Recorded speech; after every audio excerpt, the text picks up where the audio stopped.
Welcome everyone to another episode of Face the Trader. Today we're chatting with Alex Ong from Trade the Market. Alex is a professional trader, investor, and educator. Alex has been trading the market for 19 years, almost 20 already, and teaching thousands of traders throughout his journey. Alex, welcome. Thank you for having me. Before we start, as an important disclaimer, this podcast does not provide trading advice. If you're interested in trading, make sure to do your own research and seek education from educators such as Alex. Right, let's get started. So we wanted to start, Alex, welcome. I kind of wanted to start the first question with, how did you get into trading in the Forex market? Trading in general, as David said, going back nearly 20 years now, I'd come out of university speaking to my brother, probably a similar sort of way as most people get into trading, looking for a way of being efficient with your time, so making as much money as possible, and obviously having the lifestyle that you want. But actually, if I go even further back, my family are all traders and investors, and so my grandfather and grandmother traded commodities with our family money back in the 70s and 80s. And then my father and my uncles picked up the baton and were currency traders throughout the 90s and early 2000s as well, so sort of when we began. And actually, one of our first introductions into the currency markets was when my brother and I were probably 7 or 8 years old in Singapore, and my father, Singapore's 8 hours in front of the UK and many, many more hours in front of the US, and they're trading through the US market. So it was maybe 2 o'clock in the morning, 2, 3 in the morning, and we were always up all night because my father was on that time zone. And he called my brother and I over to the screen. It was like a little screen, green writing, and he'd say, boys, if the number goes to this, come and get me. If the number goes to this, come and get me. And then him and my uncle went out and got something to eat. So that was our intro into the currency markets. And I guess you could say that we were always going to go down that route at some point in our lives. Wow, that's interesting. And is there any other asset classes that you trade, or do you focus mainly on currencies? No, we trade anything that moves, so we don't discriminate against profits. Our whole approach to the markets is trying to identify the path of least resistance. If that happens to be a currency trade, then awesome. If that's something in the equities market, then that's great too. If we need to look at commodities, then that's what we'll do. Well, I guess growing up around currency traders, and like you said, your dad saying, hey, watch this, if it hits a certain amount, get me. Was there like a larger learning curve when you went out onto your own then? Or was it just kind of gradually throughout your childhood where you... No, I'd be lying if I said that we were prepared for it. It was, we had that in our background, and we understood a little bit, but really when my brother and I went out on our own, it's a bit of a complicated story, but we hadn't spoken to my father in a number of years since then, and throughout our teenage years, we lost a lot of contact with him. So when we went into it, it was on our own accord, if you like. So in terms of learning strategies and things like that, a lot of it was self-taught. Later on, we got the benefit of some of our family money and our family sort of direction, but the first parts were sort of self-taught, and that sort of shows in the mistakes that we made early on as well, because there were a few. Yeah, and I guess with those mistakes, how did you handle those setbacks? So it was difficult. The fact that my brother and I were doing it together obviously helped. If you're doing it on your own, it's a little bit more difficult because you've got to deal with your own psychology. But we both knew what we were trying to achieve, and in fact, in the beginning, we were welcoming the setback because we, as many traders do, we started really, really well through sort of like sheer luck and ignorance more than anything else. And I was always of the view that we need to lose money and make it back to be able to prove that actually we can do it, and to be confident in our ability to do it, than just everything be rosy from the outset. So yeah, that's great. So trading the FX market, highly volatile. I guess I'd ask, how do you use risk management or strategies in your risk management to kind of battle that type of volatility? So risk management is very, very important. It's something that, there's different approaches to it depending on your view on the markets. If you're looking at tactical views, then the way we would manage your risk is using more technical levels, if you like. if we're looking at more strategic portfolio trades that we're building into over a course of months and sometimes even, a year to 18 months, then it wouldn't necessarily be technical stops. We'd manage risk with options, and also looking at the fundamental story and looking to see when that changes.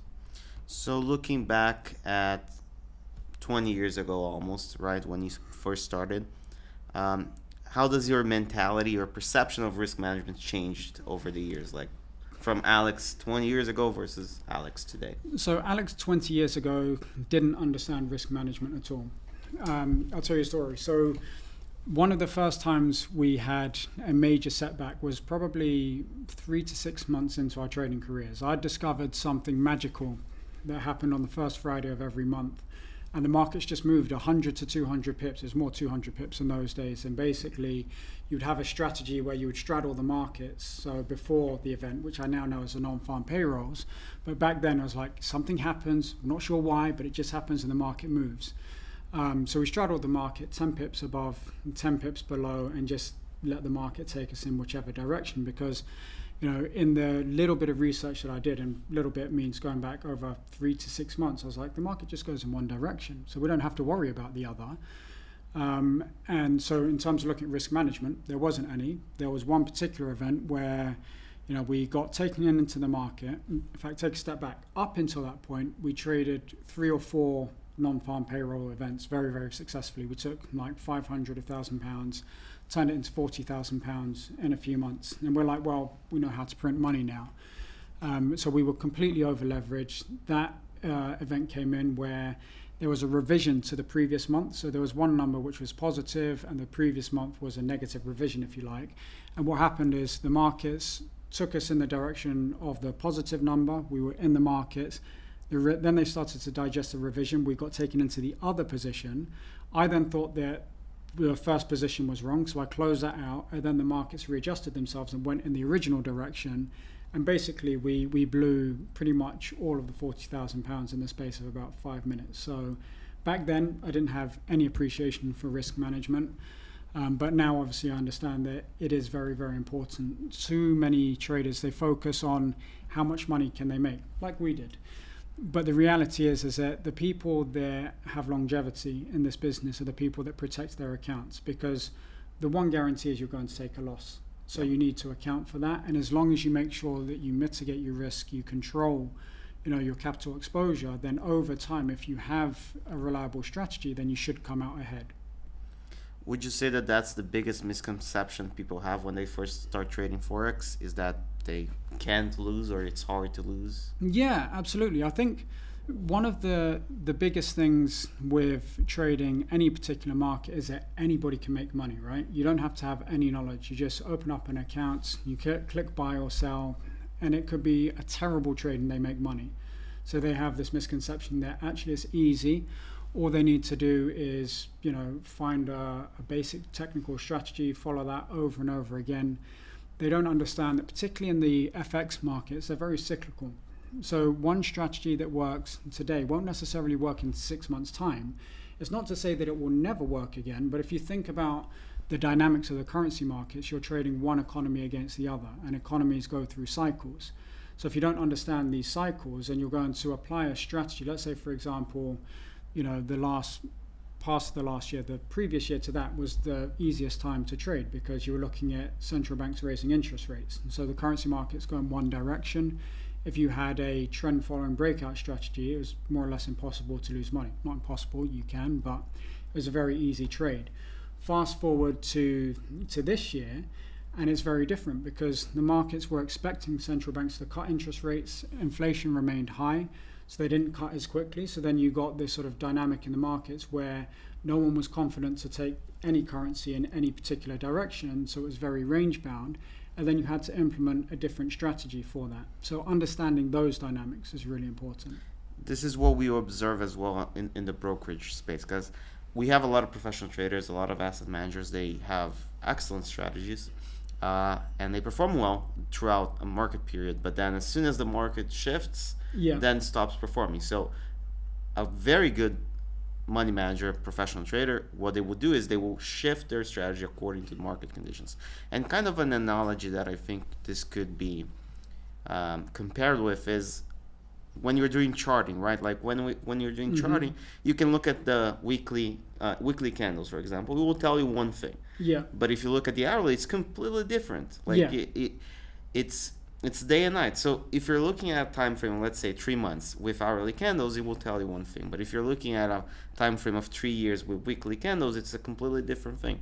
So that needs to be taken into account when making a successful strategy. Yeah, absolutely. I mean, if you're just looking at technicals and you're looking at the different time frame charts, then you have to understand that obviously on the longer term time frame, it could be telling you that it's range bound, but you jump down to 1 hour and it might be trending. And that's where we have a difference between what we call our tactical trades and our strategic trades. Our tactical trades we're trading, just really a technical setup. We're in, we're out very, very quickly. A strategic trade would be that we have a view, and that's what we try to do with our own money. When we run the fund, it was the same, and when we teach traders, is that one of the most important things you have to do is develop a directional view, and then you trade within that view. So if the market is moving, is aligned with your view, then you can have more strategic trades where you go for bigger reward to risk ratios.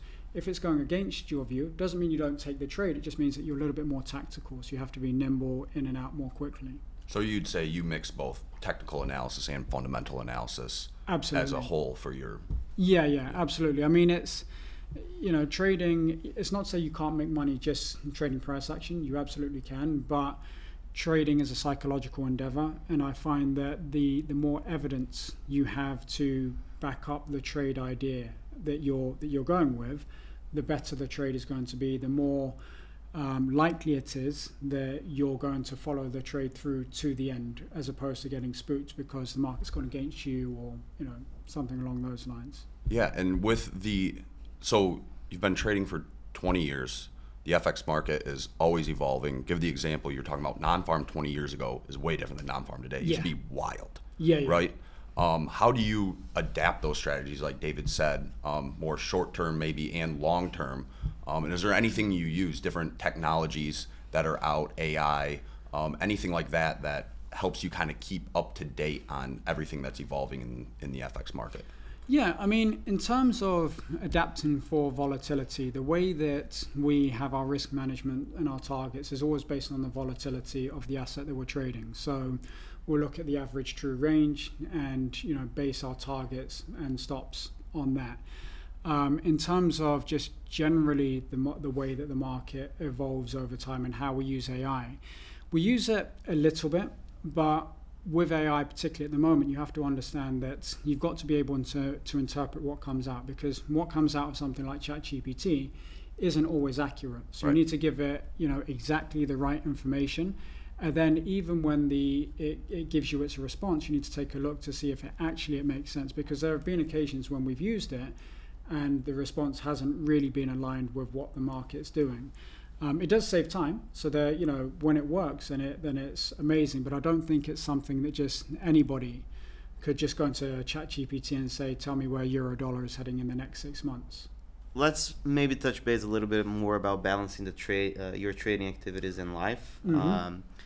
As we have spoken with various traders, we understand that it's a very difficult thing to do, because most people trade from their home. Or if they are traveling, they trade from their phone.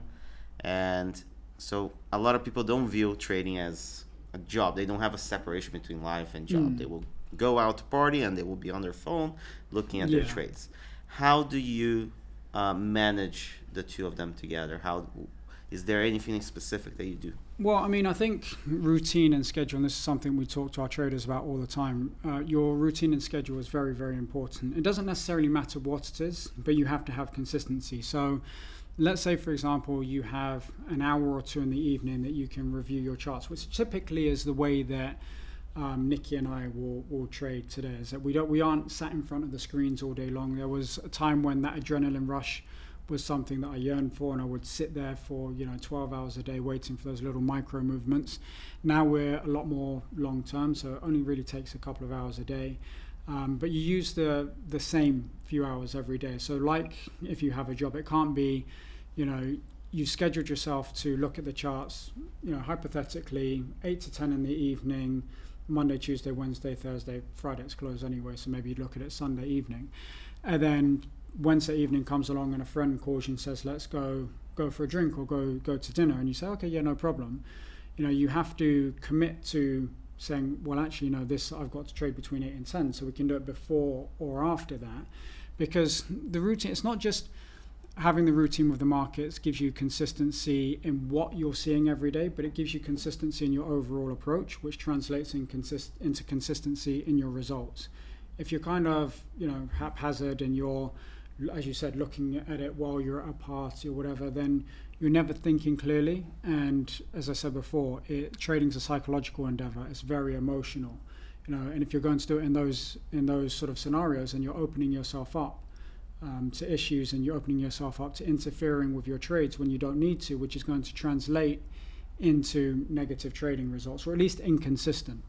Yeah, so I love that answer. I'm always curious on traders' daily routines. I'm a creature of habit myself. I like to do things at the same time every day. Kind of gets me through my work day. Kind of a follow-up question to that. How do you, maintain focus when markets are slow, or even maintain your discipline when things are moving against you at times? So that comes down to the fact that, as I said before, we have a directional view. So when the markets are slow, it doesn't mean that there's no opportunities. It just means you need to deploy a different strategy. So you'd look at deploying a strategy where you're buying support, selling resistance. When the markets then evolve into a volatile market where they're actually moving, then you will deploy a different strategy. Patience is very, very important. The fact that Nikki and I trade together, it helps a lot. It keeps us honest because neither one of us can do something stupid with the account because we've got the other person to answer to. I know that everybody doesn't have that luxury, but that's something that has helped us over time. And obviously then when we transitioned into the fund and we experienced all of the challenging emotions that came from trading on behalf of other people, the fact again that we had each other really helped. Not that it would work for everybody out there trading, but how important it is to have a partner in this, just for a second set of eyes, being able to talk about stuff, communicate stuff, and not, be just in your own head.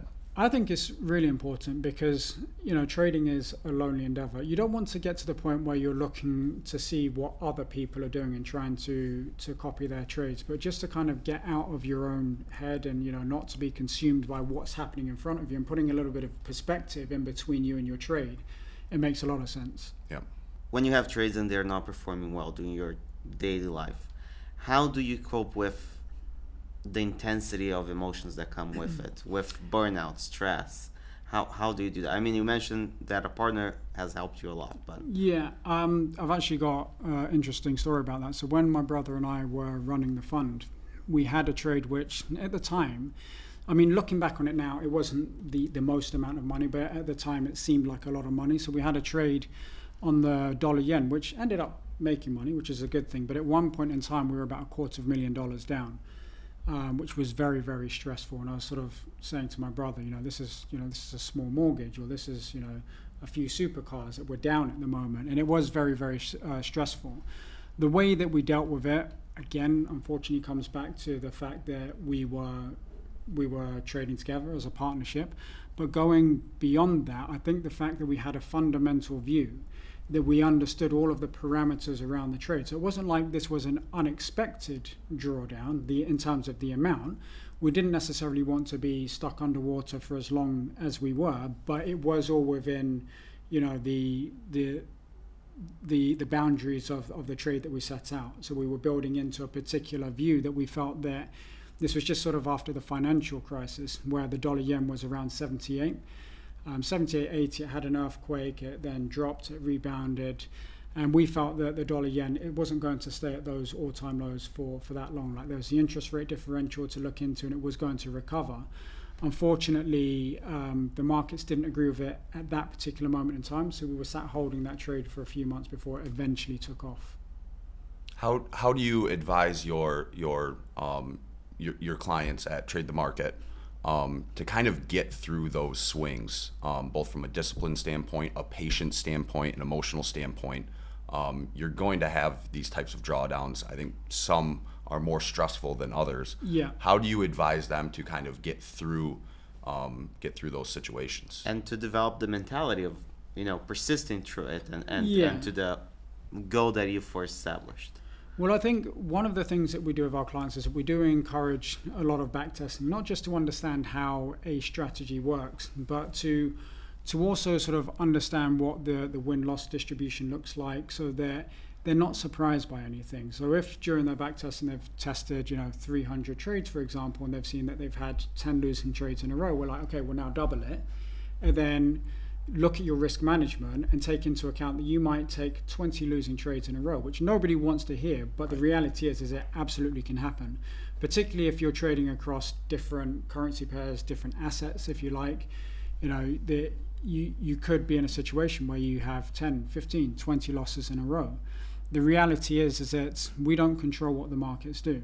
Okay, so from a strategic perspective, we have to understand what it is that we control, which is the things that we work with our clients, and then get them to really buy into what it is that they're doing, which is why when I teach clients, I try to teach them various different strategies. They find something that resonates with them, because if they find something that resonates with them, they're far more likely going to stick with it during the downtimes, during the drawdowns, and come out the other side. Where most traders actually end up failing is that they don't have the data, they don't have the belief in their trading approach, and they see 3 losing trades in a row, they give up, they look for the next strategy. Okay, then that happens again and again and again, and it's only after 3, 4, 5, 10 years that they realize that there isn't one perfect strategy. Every strategy is going to take losses, but you have to have your risk management in a place where you don't really care about a loss. Like, I couldn't tell you what my last loss was, what my last win was, because I just don't care. I look at the charts, and whether it's euro dollar, whether it's pound dollar, whether it's gold, whether it's Tesla, I really don't care. It's just, is there an opportunity? I'm going to take it. If it makes me money, fantastic. If it doesn't, who cares? On to the next one. I was going to ask how long it takes for your clients and your students to kind of take that approach. I have a feeling the first time you kind of tell them that, with emotions involved and stuff, like you said, they might start jumping around. How long does it really take to set in that you can be patient, and if you stick to your plan, you can come out on the other side? I think that's dependent on the person. When we try to teach people about this, intellectually, I think everybody understands, but they have this thing where they believe that it's not going to happen to them, that they're in control of their emotions, etc. So it's an experience thing, and then it comes down to, when are you going to experience that drawdown? And then after that drawdown, how long is it going to take you to recover from it? Once you've gone through that cycle, you'll start to understand it. But if I have a new trader, who comes to me and they start trading our strategies and they go 6 months without taking a loss, I wouldn't consider that trader has gone through the negative cycle to be able to be truly confident in their ability in the long run. You really have to have that drawdown to be committed and to understand that you come out the other side. Everybody has drawdowns. Everybody loses money. I hope people are paying attention to this, to all of this part, because just 20 minutes ago you were describing possibly one of the worst trades you ever had 20 years ago on farm, where the market didn't go the direction, had a correction. You closed the position, which could have ended up in profit. And then this one with the USD yen, that was how long ago?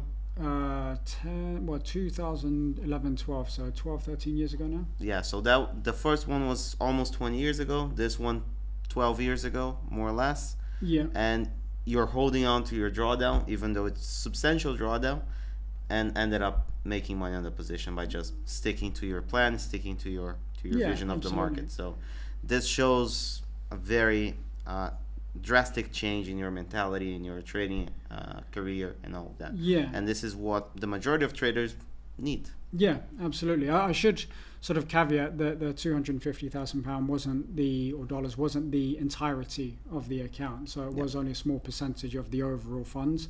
But just from a monetary perspective, it was very big comparatively to what we'd been trading before, which just very quickly brings me on to one of the other challenges that we had when we first started trading for the fund was that actually we found ourselves in a position where we were trading so small, like 0.00001%, because we were looking at things from a monetary perspective. Like we were used to risking £1,000, £2,000 a trade, no problem. Then it started to get to 20, 50, £100,000 a trade. Even though the percentage was the same, the money was so much more. So when we were looking at it, it seemed like a much bigger deal, which is why when we work with our traders, and I'm sure you guys advise as well, is that you need to learn to look at things from a percentage perspective. It's difficult. You might find that some traders, they can trade up to a £50,000 account very, very well, and anything over and above that, and they just capitulate. They've got like that psychological hurdle. I know a trader that's exactly like that, where there's no point in them having more money in the account because they're never going to take the risk. So let's say at £50,000 in an account, they'll risk 1%. They go to £100,000 and they'll risk 0.5%. So there's absolutely no point in having that additional capital there. They may as well take that capital and deploy it somewhere else. And understanding where you sit with all of that is very, very important. Yeah. So how did you go from just trading the markets, having a fund? What really inspired you to start being also on the educational side and giving your advice and your experiences to others to learn to trade? So that was towards like the early stages of the fund. So once we got to the point where we were running a fund, we understood how to trade. We were fairly confident. We got over the initial speed bumps of we're trading a lot more money.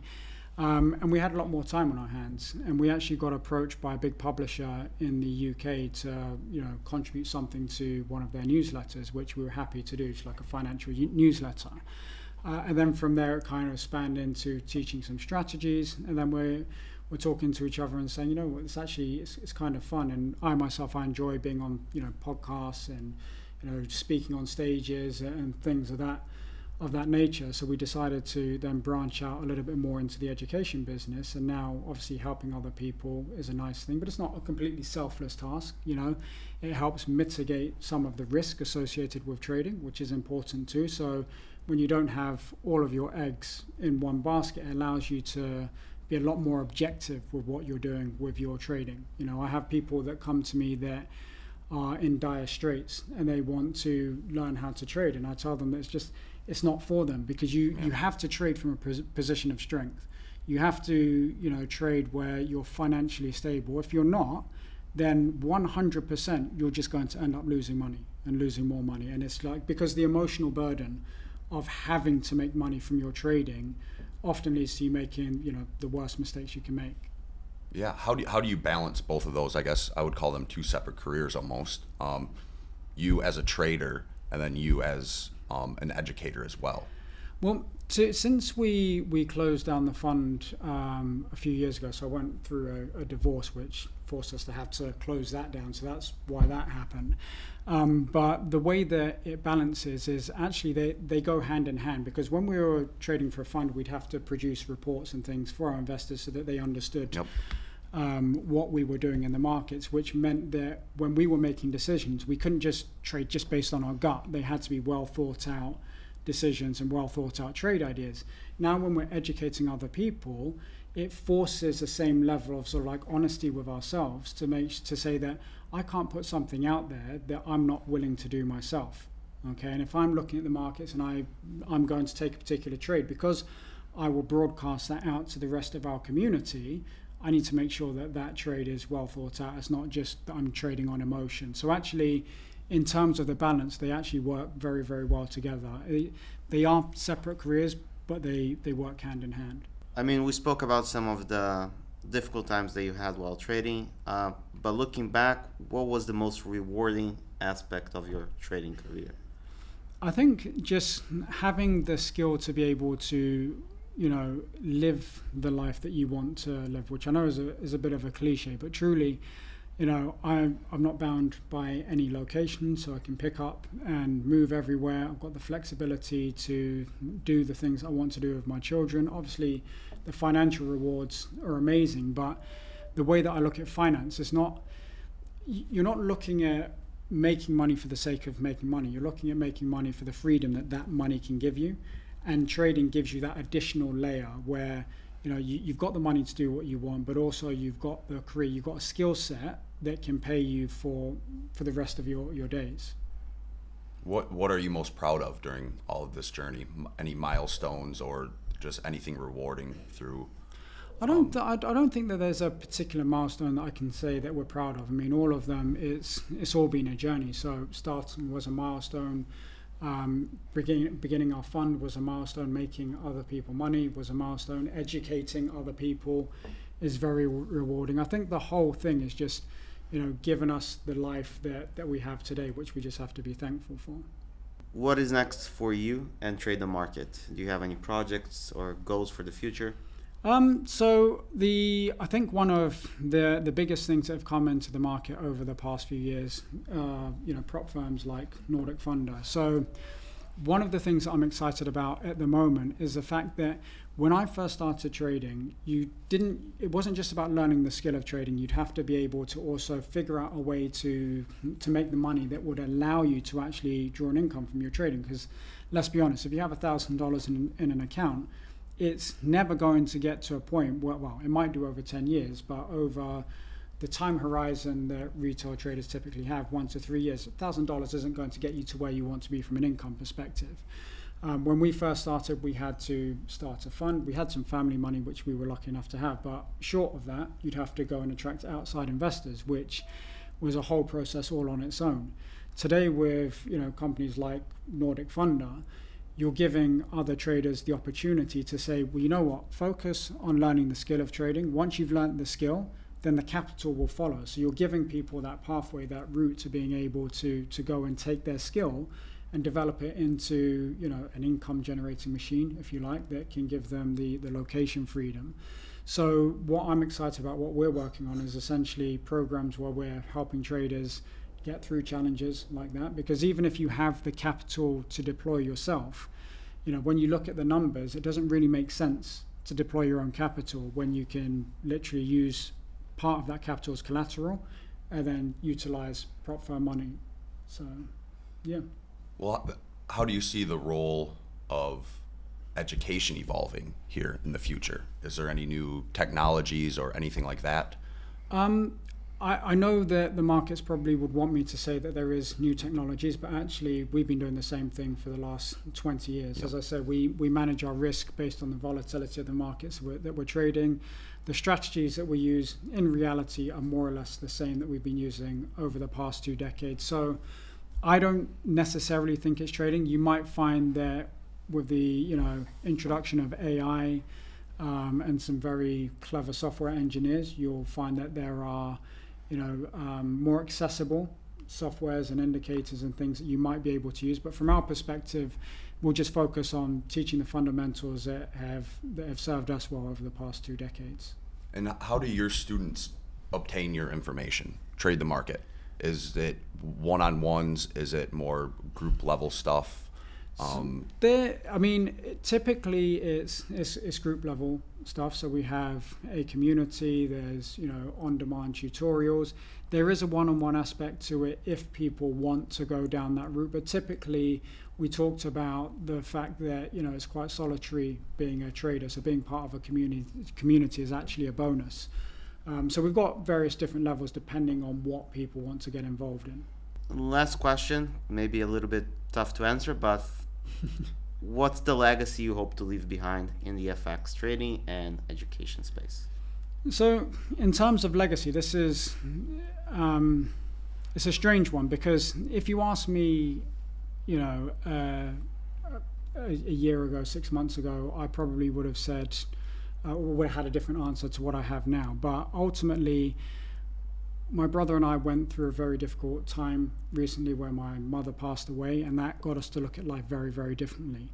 So now we understand that there are a few things that we want to do in life. One, we want to secure all of the Ong family's generations to come, so our grandchildren, our great-grandchildren, etc., etc. So that's what we'll be doing with our portfolios from that perspective.